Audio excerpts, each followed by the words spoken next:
Судијата Ненад Савески на чекор за прв човек во јавното обвинителство. На денешната седница од 4 одобрени кандидати од Советот на обвинители, владата одлучи да го предложи кривичниот судија за државен обвинител. Постапката се сели во собранието, каде за негов избор ќе биде потребно просто мнозинство од најмалку 61 глас. Владиниот портпарол Марија Митева вели дека на изборот претходила конструктивна дискусија, каде биле земени во предвид професионалниот интегритет, стручност и доследната посветеност. Ценевме дека можеби ова е најдобриот кандидат кој што ќе треба да даде на вистина еден нов степен во јавното обвинителство. Знаете дека тоа е институција која што во минатото на вистина беше пример за тоа како се работеше во негативна смисла. Треба да го промениме тоа, треба да дадеме кандидат кој што на вистина покрај професионалниот, ќе има и личен интегритет, ќе има и меѓународно искуство. Савески од 2016 година е судија во кривичен, во одделот за организиран криминал и корупција. Работел како јавен обвинител, а предавач е на Академијата на судии и јавни обвинители. Како еден од 5 кандидати за своето портфолио и заложби, единствено согласи пред камерата на ТВ24.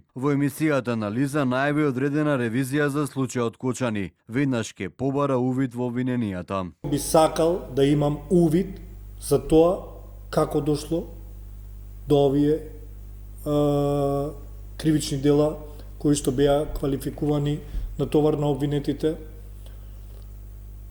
Секако би имал непосредна средба со обвинителите кои што работеле и во текот на истрагата и сега како застапници на обвинението. Советот на обвинители во февруари им даде позитивна оценки на обвинителките Анита Тополова и Сајловска, Ленче Ристовски и Лидија Рејчевиќ, но првиот човек на владата Мицкоски, поранешната специјална обвинителка Ристовска, уште на старт и исклучи од трката. Претходно на конкурсот што го распиша собранието се јавија 5 кандидати. При оценката Советот го дисфалификуваше судијата Владимир Панчевски поради немање постојан работен стаж. Изборот на државен јавен обвинител следува откако во декември 2025 година Љупчо Коцевски даде оставка од функцијата, истиот ден кога собранието требаше да расправа за негово разрешување.